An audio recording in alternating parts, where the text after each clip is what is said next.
인연으로 생한다라는 것은 멸한다라는 것이지 생한다라는 것이 아니며, 모든 생과 멸이 없어진다라는 것은 생한다라는 것이지 멸한다라는 것이 아니다.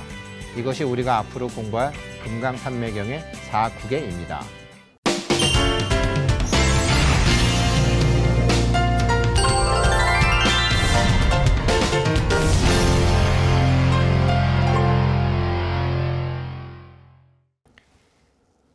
안녕하세요. 다시 또 뵙게 됐습니다. 부자 양성 프로젝트 44에 이어 부자 완성 프로젝트를 하게 되었습니다.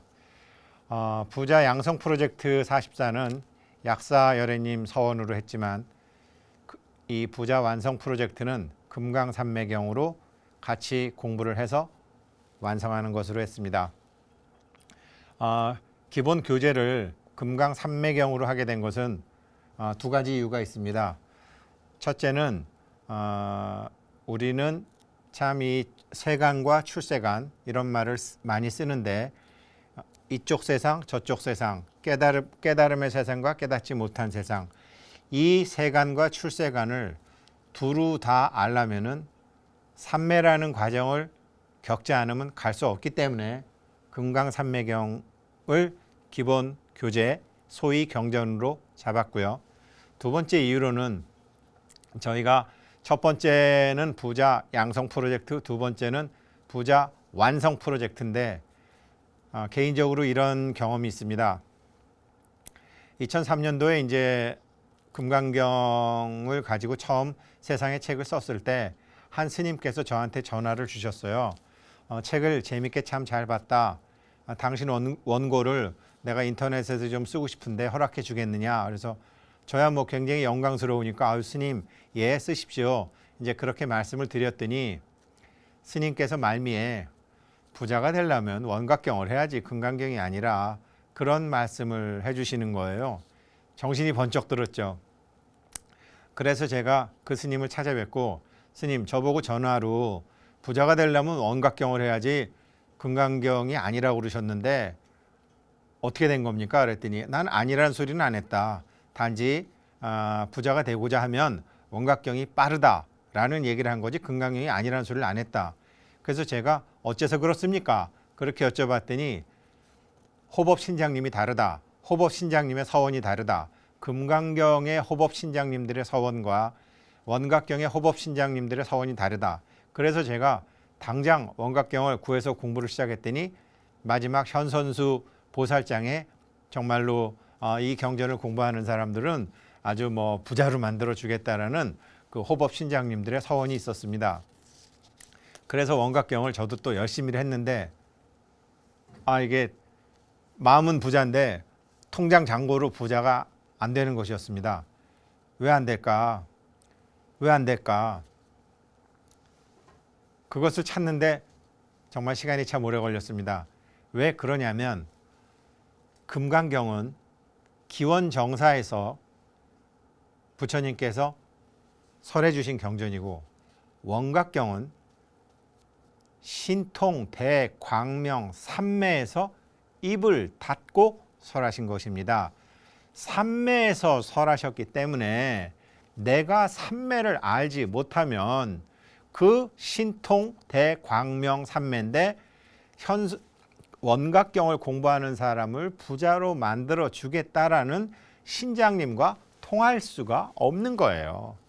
그래서 신통 삼매를 알아야 되는 것이죠. 우리는 금강산매인데, 금강산매가 쉽게 얘기해서 뭐냐? 우리 오늘 뭐 요번에 이제 그 부자 완성 프로젝트를 앞두고 여기 이제 소품으로 산마지라는 이 산마지라는 산마지, 사마띠, 이게 산매라는 뜻인데요. 산마지 음사죠. 그러니까 부처님 당시에 있던 언어를 한자로 표현하자니 산매라고 표현을 했는데, 그 뜻은 뭐냐? 산마지는 산마발제, 산마제, 원각경에서는 산마발제인데 보는 겁니다. 산마발제는 자기 마음으로 마음을 보는 것입니다. 자기 마음으로 마음을 보는 것이 삼매입니다. 그래서 금강삼매경에는 세 가지의 삼매가 나오는데 공삼매, 해탈삼매, 금강삼매라는 게 나오는데 모두에 제가 그 금강삼매경에 이제 그 사구계를 말씀드렸죠. 금강산맥의 사국에 다시 한번 제가 이제 한자로 다시 한번 말씀드리게 되면 인연소생의 시의 멸 비생 멸 재생멸의 시의 생 비멸이라 굉장히 중요한 단어입니다. 이 단어가 왜 중요하냐면 아까 제가 원각경에서 원각경에 호법 신장님들이 계신 것처럼 금강삼매경에도 호법 신장님이 계신데 금강삼매경처럼 호법 신장님이 많은 경전이 없습니다. 금강삼매경은 부처님께서 입을 열고서 설하신 경전인데 기원정사 바로 옆에 사위대성의 기사굴산에서 스님들 10,000분 계셨고 보살님들 2,000분이 계셨고 백만장자, 천만장자 하는 부자들 8만 명이 있었고 그 다음에 일체 세간 용 천인들이 60만 억이 있었습니다. 우리가 서양 문화로 살다가 보니까 이렇게 숫자로 표현할 때 공이 3개 되면 점을 하나 찍지만 우리 동양에서는 만 단위마다 찍었습니다. 60만 억이라는 것은 서양 숫자로 표현하게 되면 60조입니다. 정확히 우리 몸 안에 세포, 인간들의 몸 안에 있다는 세포수와 같은 수입니다. 그래서 이제 그렇게 호법신장님들이 많은데 이 호법신장님들한테 부처님의 금강삼매경을 읽어드리려면 우리가 금강삼매경이 뭔지를 알아야 되는 거죠. 삼매가 뭔지를 알아려면 아까 사구계처럼 우리 이제 금강경에 우리가 반야심경에 불생불멸이라는 게 나오잖아요. 불생, 불멸, 불구, 부정, 부중, 불감이라고 나오는 건데 이 금강삼매경의 핵심은 뭐냐? 우리는 이제 결국은 이렇게 몸이 있고 마음이 있잖아요. 결국은 우리가 이제 이 생멸을 떠나는 것이 생멸을 떠나서 불생불멸을 얻는 것이 깨달음이라고 생각하지만 이 금강삼매경에서는 그렇지 않습니다. 생멸을 통해서 생멸이 아님을 보는 놈, 그 놈이 불생불멸이기 때문에 이 삼마지, 삼마발제, 윗바사나 관이라는 것은 내가 나를 보고 있는 나가 내가 생각하던 나가 아니라는 것을 알면 그것이 바로 삼매이고 그것이 바로 삼마발제이고 그러므로 해서 불생불멸한 나를 찾게 되는 거죠. 어디서 얻는 게 아니라 안욕따라 삼맥삼보리를 얻는 게 아니라 안욕따라 삼맥삼보리를 안 쓰고 있다가 갖게 되는 거죠. 이런 걸 이제 스님들이 네가 이미 불생불멸한 존재인데 자꾸 생멸하는 마음을 없애서 불생불멸을 얻겠다고 하느냐? 이 바보 같은 놈아. 그것을 바로 소를 타고 소를 찾는구나. 이렇게도 말씀을 하시고 기와를 갈아서 거울을 만들래? 이렇게도 말씀하신 거라는 거죠. 그러니까 우리가 깨달음을 얻기 위해서는 정말 부자 완성이 되려면 부자 양성에서 부자 완성이 되려면 이제는 확실하게 우리 불자들은 깨달아야 되는데 깨닫는 게 뭐냐? 네가 구하는 것이 만약에 건강이라면 지금 갖고 있는 것은 병인데 그 병을 봄으로서 건강해지는 것이고 네가 만약에 부자가 되고 싶으면 돈 필요한 것은 돈인데 돈을 봄으로 해서 부자가 된다. 돈을 본다니까 우리가 이게 돈을 본다니까만 이렇게 육안으로 본다고 생각하는 자꾸 이렇게 부처님 말씀이 우리한테 어려운 것은 부처님이 우리들 시커먼 중생의 입장에서 불성을 설명하려니 할 수 없이 우리 중생들의 단어를 쓰기 때문에 어려운 것이지 부처님의 말씀을 우리가 머리가 아니라 몸으로 반응해서 알게 되면 그래서 필요한 것이 삼매고 그래서 필요한 것이 윗바사나고 그래서 필요한 것이 명상이고 그래서 필요한 것이 참선이지만 그래서 머리가 아니라 몸으로 알게 되면 부처님께서 보라는 게 이런 거구나 라고 해서 내가 나의 몸을 보건, 내가 나의 돈을 보건, 주식 투자를 하는 사람이면 내가 사고자 하는 주식을 보건, 부동산 투자하는 사람이면 내가 사고자 하는 땅을 보건, 자식, 남편,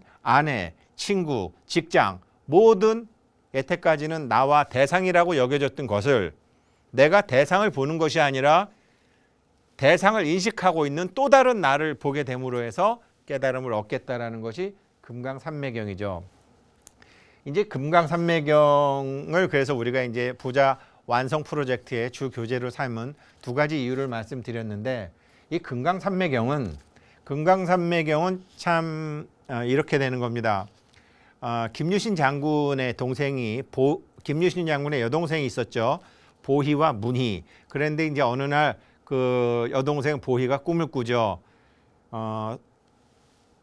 계림의 이 서라벌에 올라가서 소변을 보니까 막 경주 시내가 전부 자기 소변으로 덮이는 꿈을 꾸고 망측한 꿈을 꿨다고 자기 여동생 문희한테 얘기를 하죠.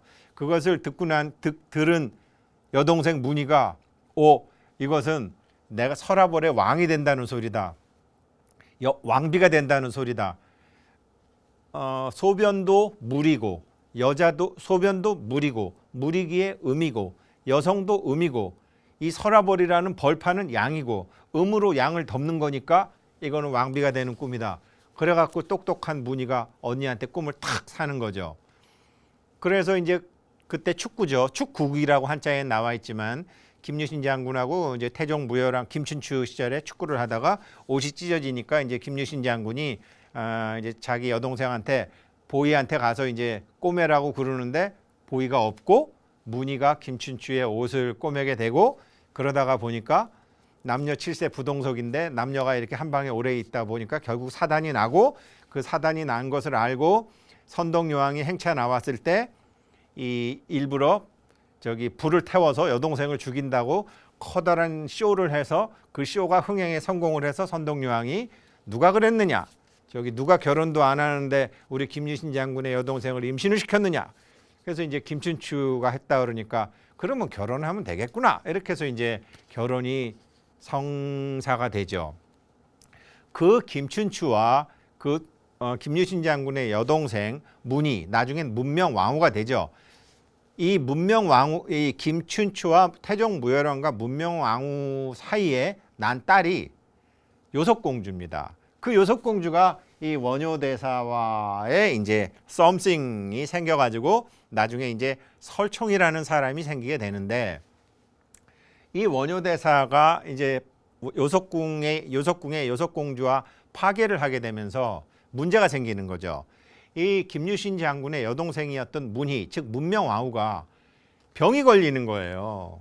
병이 걸리는데 이게 사실은 신라가 삼국을 통일했다 그러지만 삼국을 통일하고 난 다음에 당나라가 신라까지 먹으려고 그러고 막 배신을 시키고 굉장히 역사적으로 복잡합니다. 그래서 고구려가 망했음에도 불구하고 백제 부흥군들이 계속 들고 일어납니다. 그래서 백제의 그 부흥 그것도 굉장히 많았고 암살 위기도 많고, 이제 그러면서 이제 선덕여왕, 진덕여왕 이렇게 내려오면 거기까지는 성골이고 김춘추부터는 성골이 아니고 이제 그 진골인데, 그러다 보니까 이 정통성 논리 막 이런 거로 해가지고 굉장히 나라가 복잡하죠.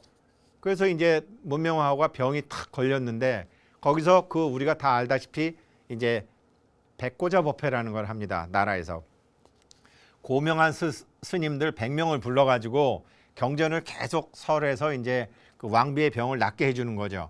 경전을 설해서 왕비의 병을 낫게 해주는 것이 아니라 경전을 설하게 되면 그 경전을 설할 당시에 호법 신장들이 다 모이는 거죠. 백고자법회를 하는데 파괴를 하셔가지고 그 당시에 가장 파워가 있는 스님이 신라시대에 그 유명한 자장률사였어요. 그때는 이제 밀교 쪽 막 이렇게 뭐 당나라가 오면은 뭐 그거 있잖아요. 광명진원이라든지 막 이런 거를 해서 밀교가 다 성행했고, 원효 스님은 그런 밀교를 하신 분이 아니었거든요. 그래서 자장률사가 백고자법회에서는 요석궁에서 요석공주랑 파괴했다고 빼버립니다. 근데 백고자법회를 해서 그렇게 막 천신들 조상신들을 다 불러갖고 왕비의 병을 낫게 해주려고 그랬는데 병이 안 낫는 거예요. 그러니까 태종 무열왕이 깝깝해가지고 큰 나라 굿을 합니다. 큰 나라 굿을 해서 이제 무당을 불러서 굿을 하니 왕비의 병을 날 그런 인연 있는 사람이 없습니다. 이거는 바다 건너 외국이나 당나라에 가서 구해와야 됩니다. 그러니까 이제 그 왕비의 병을 구하기 위해서 사신을 당나라로 보내는데 가다가 용왕님한테 잡히는 거죠. 사신이 가다가. 그래서 용왕님한테 잡혀가지고 용왕님 나 놔주셔야 됩니다. 지금 나라도 힘든데 왕비마저도 지금 아프셔서 빨리 왕후마마의 병을 놔야지 이게 일체 중생을 편안하게 하지. 지금 막 당나라도 쳐들어올라 그러고 백제도 계속 들고 일어나고 외국도 쳐들어오고 지금 아주 나라가 참 힘듭니다. 그랬더니 내가 니네 나라 왕비 살리려고 너를 데리고 온 것에 그렇게 이제 하는 거죠. 그래서 지금 우리 용궁에 어떤 경전이 하나 있는데 이게 막 앞뒤가 섞여가지고 어디가 앞에지고 어디가 뒷페이지인지 우리 용궁에서 알래도 알 수가 없다. 이게 니네 나라에 가면 대안이라는 사람이 있는데 대안이라는 도인이 있다. 대안이라는 도인한테 가져가면 어디가 1페이지고 어디가 2페이지고 어디가 3페이지인지 다 알게 될 것이다. 그 다음에 그렇게 해서 순서를 맞춘 다음에 원효한테 갖다 주게 되면 아마 그것을 설할 수 있을 것이다. 원효가 금강산매경을 설하게 되면 몸이 아픈 사람은 몸이 낫고 마음이 아픈 사람은 마음이 아프게 되고 모든 심중 소구 소망이 다 풀리게 될 것이고 그래서 우리 용궁의 모든 사람들 모든 존재들 천신들 뭐 조상신들 다 행복하게 될 거니 이거를 갖고 해석을 해라. 해석을 좀 해달라. 이래갖고 사신편에 보내요. 중국 간다는 사신이 다시 돌아오니까 태종 무열왕이 뚜껑이 열리는 거죠. 아니 왜 다시 왔느냐 그래서 이러저러 하고 이러저러 하답니다. 그러니 뭐 할 수 없이 이제 백과사법회에 이제 원효를 다시 부르는 거죠. 원효를 다시 부르는데 거기서 이제 원효대사께서 유명한 소리를 하죠. 100개의 석가래를 구할 때는 내가 뽑히지 않더니 1개의 대들보를 구할 때는 내가 뽑히게 되는구나 라면서 해설을 쓰겠다고 하면서 소 한 마리를 달라 그래가지고 이렇게 소 한 마리를 달라 그래서 소 위에서 금강산매경에 해설을 하시죠. 아니 점잖게 책상에 앉아서 써서 하면 될 거를 왜 무슨 폼을 잡는다고 소 위에서 하느냐. 이유가 있습니다. 금강산매경은 아까 말씀드렸다시피 우리가 생멸하는 이 마음을 갈고 닦아서 막 삼천배를 하고 주적을 하고 막 참회를 하고 다란이를 해서 생멸하는 나의 마음을 없애고 불생불멸 불구부정한 나의 반야 마음을 얻겠다라는 것은 말도 안 된다라는 소리죠. 우리는 본래 깨달아 있는 존재니까. 그래서 금강산매경에는 본각과 시각, 본래 깨달아 있는 우리가 잠시 술에 취해서 있다가 다시 깨어나기 시작하는 것을 본각과 시각이라고 그러는데 소뿔을 두 각, 이 두 각을 본각과 시각으로 해서 소 위에서 아까 말씀드렸다시피 소를 타고 소를 찾느냐라는 것을 거대한 웅변을 100명의 스님들한테 하시는 거죠. 왕비한테도 하고 왕한테도 하시는 거죠. 그래서 금강산매경 해설서를 그렇게 해서 쓰시게 되는 인연이 원효대사한테 있습니다. 그래서 이제 이 금강산매경을 원효대사가 설하시게 되는 거죠. 사실은 저도 뭐 이제 BBS 이제 지난번에 약사경 참 사람이라는 게 이제 그렇죠. 자기 아들이 군대 가면요. 맨 군인만 보이고요. 자기 아들이 고3이면 맨 고3만 보이고 자기가 다리가 아프면 다리 아픈 사람만이 보이고 자기가 부자 될 사람은 부자만 보이고요. 자기가 망할 사람은 망할 사람만 보이고 자기가 중풍 걸릴 사람은 중풍 걸릴 사람만 보여요. 그렇게 돼 있습니다. 제가 여기 약사경하러 열심히 올 때는 저희 집에서 여기 오다 보면 저 태어난 산천동만 열심히 보이더니 오늘은 오면서 보니까 원효대교가 보이는 거예요.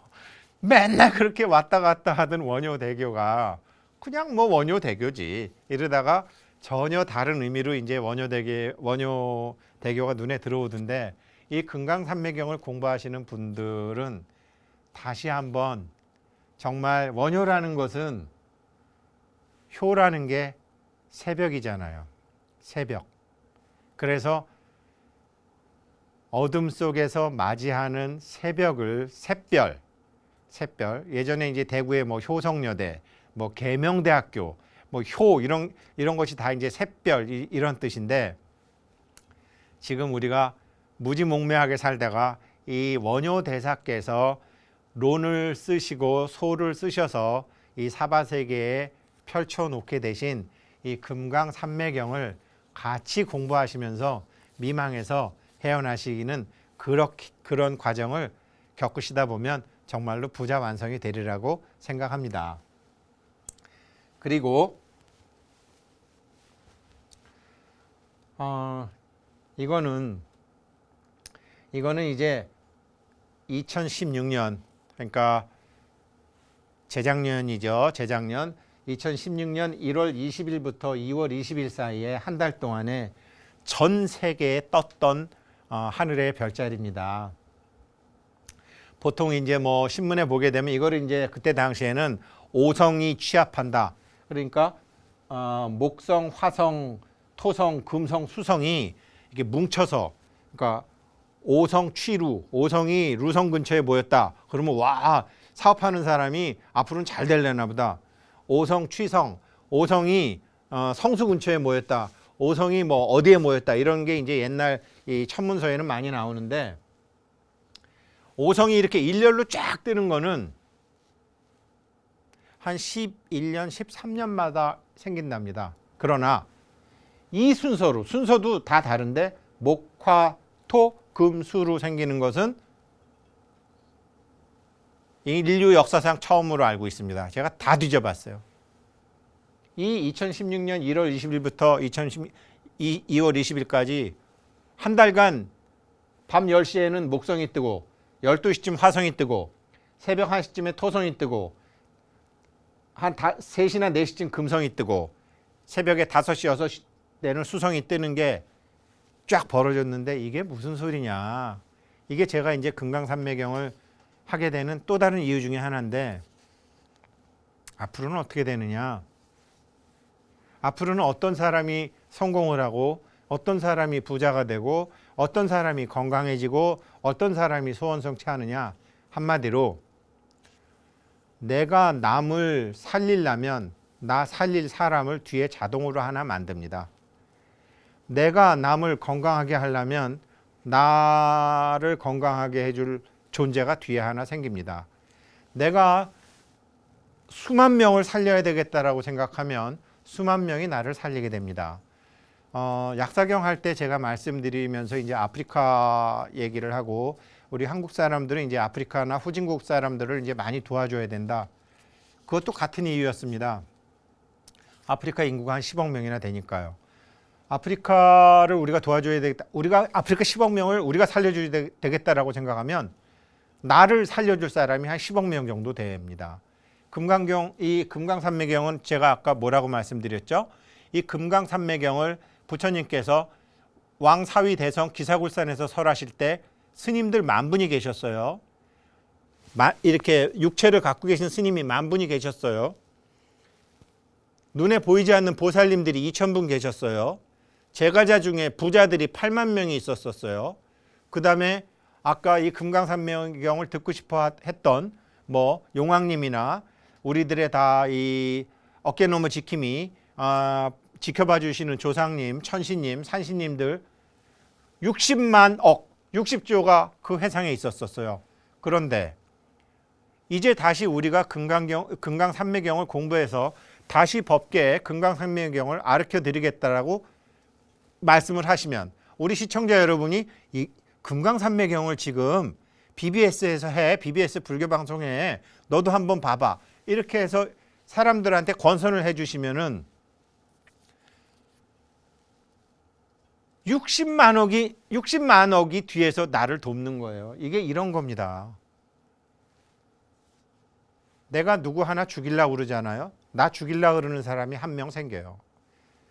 내가 누구를 하나 욕하잖아요. 나 욕하는 사람 뒤에 하나 생겨요. 저도 사실 이제 뭐 회사 다니면서 이제 직원들 면접도 하고 그러면 이렇게 보면 제가 불교 신자면서도 사실은 불교 신자들을 적극적으로 뽑으려고 그러진 않았습니다. 그래서 많이 반성도 합니다. 근데 이제 앞으로는 불교 신자들 이제 많이 뽑을게요. 정말 많이 뽑을 거예요. 한 2만 명 정도 뽑을 일이 있는데 지금 제가 왜 안 뽑았냐면 일반적으로 불자들은 착하잖아요. 사람들이 착하죠. 순하고 타종교에 비해서 일반적으로. 그런데 착한 사람들은요. 정작 중요할 때는 필요가 없어요. 우리가 사는 사바세계가 이게 천국이 아니고 극락이 아니기 때문에 어떨 때는 하기 싫은 일도 해야 되고 부처님께서 항상 자비로 품어주신 게 아니라 회초리도 드셨는데 이게 좀 너무 착한 사람은 같이 지내기엔 편하지만 위급한 상황에서는 중요한 일을 맡길 수가 없어요. 그래서 우리가 사바세계에서 무슨 일을 할 때는 악역도 맡아주고 중요한 사람도 있어야 되고 또 제가 다니던 회사는 항상 이 후라이팬 위에 콩처럼 맨날 치고받고 하고 좀 거짓말도 슬쩍슬쩍 하고 이 사람한테는 사라 그러고 저 사람한테는 팔라 그러고 막 이런 직업이었기 때문에 너무나 착한 사람은 그렇게 많이 뽑을 수가 없었어요. 은행하고 조금 다른 직업에 있었으니까요. 그래서 참 착한 사람을 많이 안 뽑았는데 지금 와서 생각해 보면 제가 착한 사람보다 착하지 않은 사람을 다닌 것은 착하지 않은 사람이 저를 찾아오게 만들었다라는 거죠. 이거는 정말 우리가 그러잖아요. 우리가 소우주다. 우리가 하나의 별이다. 네, 이런 별이 세상이 이렇게 바뀌었기 때문에 금강산매경을 통해서 우리가 정말 이 금강산매경이 또 하나 좋은 게 뭐냐면요.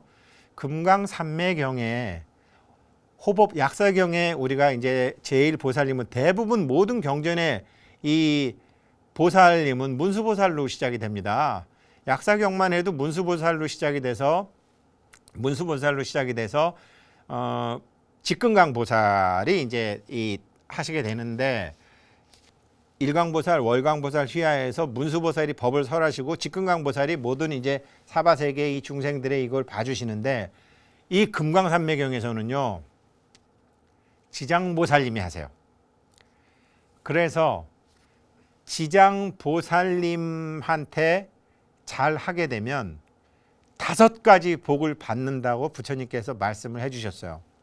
5가지 복을 받는다니까 내가 부자가 되나 보다. 부자가 안 된다는 소리는 아닌데 5가지 복 중에 첫 번째 복이 뭐냐?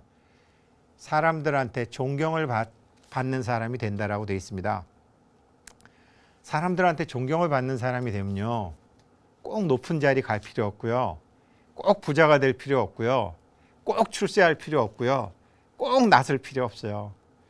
그래서 정말 이 금강산매경을 잘 공부해서 다른 사람들에게 알려주게 되면 지장보살님의 강력한 서언에 의해서 모든 사람한테 존경받는 사람이 되며 생활에 하등의 구애가 없는 사람이 됩니다. 그렇게 쓰여져 있을 뿐만 아니라 실제로 그렇다는 것을 제가 금강산매경을 공부하면서 말씀드리겠습니다. 처음에 금강산매경의 다른 이름을 일미경이라고도 합니다.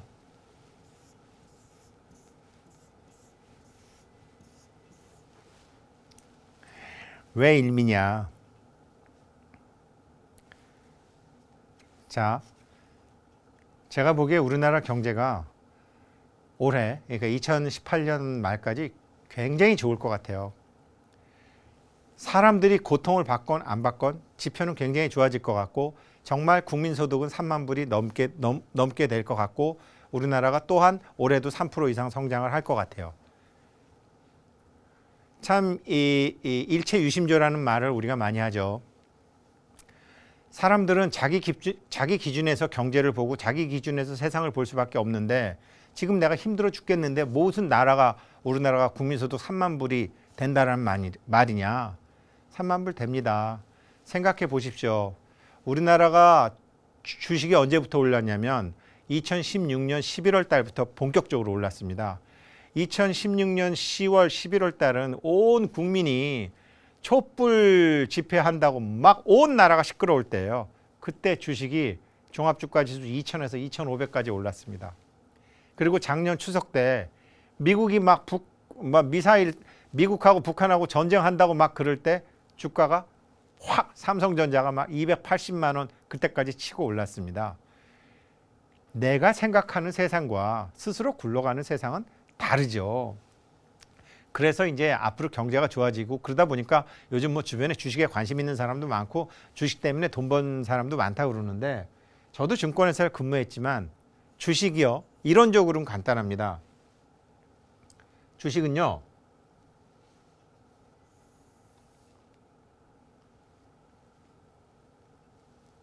상승의 시작이 있고 이렇게 상승의 끝이 있어요. 상승의 끝이 있고 상승의 끝은 하락의 시작이며 하락의 끝이 있어요. 하락의 끝이 있고 하락의 끝이 조정의 시작이기도 하고 상승의 시작이기도 해요. 보통 조정을 하죠. 이렇게. 조정을 하죠. 조정의 끝이 다시 상승의 시작이 돼요. 그래서 주식이건 부동산이건 그림이건 모든 가격이 있는 것은 이렇게 상승의 시작이 있고 상승의 끝이 있고 하락의 시작이 있고 하락의 끝이 있고 하락의 끝이 있고 조정의 시작이 있지만 야 그러면은 어디서 상승해서 어디서 끝나고 이 하락이 어디서 시작해서 어디서 끝나고 요거 상승의 시작, 상승의 끝, 하락의 끝, 조정의 끝만 요 네 개만 알면 되는구나. 네 개만 알면 되는데요. 하나를 알면 네 개를 다 알게 돼요. 하나를 알면 네 개를 다 알게 돼요. 금강산매경이 바로 일미라는 것은 그겁니다. 이 하나가 뭐냐? 저도 이제 이 불교를 완전히 모를 때, 금강산매경 같은 걸 완전히 모를 때 정말 이거 잘 들으셔야 돼요. 만약 이게 이해가 안 되시면 이거를 100번 보시고 10번 보시고 계속 들으시더라도 재생해서 들으셔야 돼요. 그때 그냥 내가 엄마 말 들을 걸. 그때 그냥 내가 그거 할 걸. 그때 내가 좀 안 그랬으면 내가 왜 그랬을까? 내가 왜 이럴까? 내가 왜 그때 왜 그랬을까? 우린 그러잖아요. 내가 그런 게 아니에요. 내가 그런 게 아니에요. 우리는 이 나라는 거 부처님은 무아라고 그러셨잖아요. 네가 그런 게 아니야. 네가 그런 게 아니야. 나는 뭐냐? 나는 이거를 잘 아셔야 되는데 부처님이 뭐라고 그러셨느냐? 사대와 육진이라고 그러셨어요. 육진. 내가 그런 게 아니고요. 사대와 육진. 사대라는 것은 지수화풍이고 육진이라는 것은 안이비설신이라는 육근이 있고 색성향 미촉법이라는 육경, 그러니까 육경이 있고 안이비설신이라는 몸의 작용이 있고 우리가 대상이라고 생각하는 육경이 있고 이 대상을 보고 인식하는 육식이 있는데 인식을 못하면 이게 안 생겨요. 인식을 못하면 진이 안 생겨요. 근데 지난번에는 약사경 할 때는 분필 같은 걸 하더니 BBS가 만공회가 이제 잘 되는지 비싼 칠판을 샀네. 저거 비싼데. 전자칠판. 제가 인식을 하잖아요. 대상을 보고. 모르는 사람들은 제가 지금 이 말씀하기에 모르시는 분들은 인식을 못 하셨기 때문에 아직 육진이 안 생기셨어요. 근데 제가 말씀을 드렸기 때문에 이걸 보시면서 육진이 생기시는 거예요. 그걸 바로 우리의 몸은 사대요. 우리의 마음은 육진이요. 이러셨단 말이에요. 사대와 육진이라는 쪼가리들을 업이라는 악교로, 업 정말 중요한 거죠. 카르마. 업이라는 악교로 뭉쳐놓은 인연 덩어리가 그랬다라는 거예요. 내가 그때 왜 그랬을까가 아니라 사대와 육진을 악교로 뭉친 인연 덩어리가 그때 그랬다라는 거예요. 그러면 어떻게 되죠? 굉장히 지금 제가 부처님 말씀 중에 핵심을 말씀드렸는데 사대와 육진이라는 것을 악교라는 것으로 모아놨는데 만약에 정말로 우리가 아미타 열애의 48대 원, 약사 열애님의 44대 원, 정말 뭐 이렇게 해서 우리가 사홍서원처럼 큰 4가지 서원이 생기면 업이라는 악교로 사대와 육진을 뭉치는 게 아니라 원력으로, 업력으로 이걸 뭉치는 게 아니라 원력으로 뭉쳐서 전혀 다른 인연 뭉치를 만들어낸다라는 거죠. 그래서 우리가 금강산매경 같은 걸 하게 되면 이제 자꾸 이렇게 쪼개는 거죠. 자기 자신을. 아, 네가 그런 게 아니야. 사대와 육진으로 뭉쳐진 너의 업의 덩어리가 그런 거야. 라고 해서 부처님이 가르쳐 주시면 우리는 잘게 쪼개서 일단 해체를 시켜놓은 다음에 다시 이거를 이제 원력으로 뭉치는 건데 그렇게 해서 우리 자신을 변화할 수 있다라는 거죠. 이거를 부처님이 우리 불교에서는 뭐라고 그러죠? 이거를 무상이라고 그러는 거거든요. 우리는 무상하다고 그러면은 있던 돈이 날아가고 건강하던 몸이 아프고 막 사랑하는 애인이 막 고무신 신고 가버리고 이렇게 막 사라지는 게 무상한 게 아니고 60만억, 60조의 세포가 계속 바뀌고 사주팔자가 고정된 건지 알았고 내 복이 고정된 건지 알았고 나의 인복이 고정된 건지 알았고 우리 조상님들 별 볼 일 없고 내 호법신장님들 별 볼 일 없고 나는 왜 이럴까라고 생각했던 그 찌질하다고 생각하고 있었던 자기가 완전히 해체되고 왜? 무상하기 때문에 항상하지 않기 때문에 완전히 해체되고 새로운 자기가 생긴다라는 게 부처님의 가르침이고 완전히 해체돼서 새로운 자기로 생기는데 꼭 필요한 게 뭐냐? 그게 바로 삼마지라는 겁니다. 삼마지라는 것이고 그게 바로 삼매라는 건데 이게 뭐냐? 우리는 자꾸 생멸하는 내 마음으로 생멸하는 내 마음을 갈고 닦아서 맨날 찌질한 생각하는 게 아니라 훌륭한 생각해야지. 내가 게으를 게 아니라 열심히 해야지. 내가 맨날 땡땡이 칠 게 아니라 이제 정성도 많이 들여야지. 이렇게 해서 생멸하는 마음을 갈고 닦아서 불생불멸하는 부처님의 마음으로 바꾸려고 자꾸 그러는데 그게 아니고 생멸하는 마음을 보면 된다라는 거죠. 아, 저 생멸하는 놈을 봄으로서 불생불멸하는 내가 생기는 것처럼 이 생멸이 생멸 아님을 보는 공부. 이것을 흔들리지 않고 깨지지 않는 마음, 금강석, 다이아몬드처럼 이 지속적으로 이것을 보는 마음을 금강산매라 그러고 이것이 어느 때 되면 빛을 발하기 시작해서 우리들한테 반영되는 인연들이 전부 바뀐다라는 거죠. 그래서 인연들은 약사경 할 때 많이 말씀드렸지만 인연은 우리가 부처님께서 말씀하신 인연은 반연이다. 휘어잡아 갖고 들어오는 것이다. 그래서 내가 어떤 업력이 아니라 원력이 갖게 되면 원력으로 그 같은 이 금강산매경의 같은 회상에 공부하던 인연들을 부르게 되는 것이다. 이제 그래서 이제 무상이고 우리 부처님이 무상, 무아 이 두 가지가 이제 뭐 그다음에 고 이게 우리 부처님의 삼법인 무상, 무아, 고는요 사람들에게만 그런 게 아니고요 조상님도 그렇고요 관세음보살님도 그렇고요 타종교에서 얘기하는 하느님도 그렇고요 우리 다 그렇습니다. 욕계, 색계, 무색계를 벗어나지 못한 3계의 모든 존재들은 전부 무상, 무아, 고 이게 불교의 삼법인이고 자 그럼 이걸 벗어나려면 어떻게 하느냐 공부를 해라 그러면서 부처님께서 3가지 공부 방법을 가르쳐 주셨는데 개학, 정학, 해학, 삼학이죠. 그 중에 산마지가 뭐냐? 바로 해학입니다. 해학.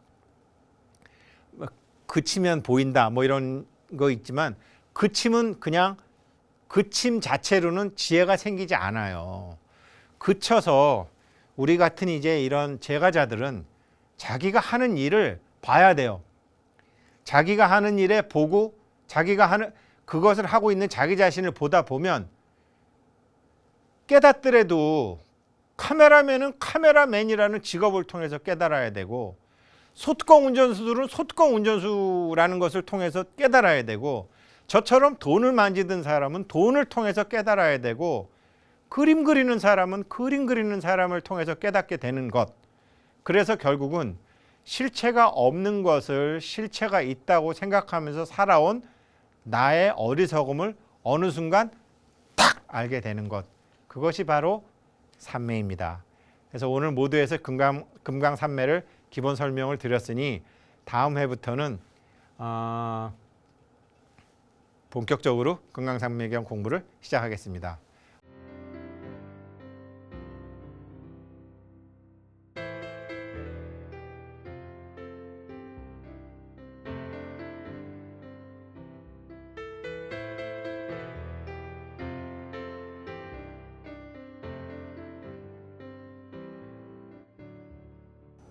우중택의 부자 완성 프로젝트 다음 주 이 시간에는 금강산매경의 다른 이름인 일미, 결정의 의미를 통해 신과 인간의 스승, 부처에 대해서 공부하도록 하겠습니다.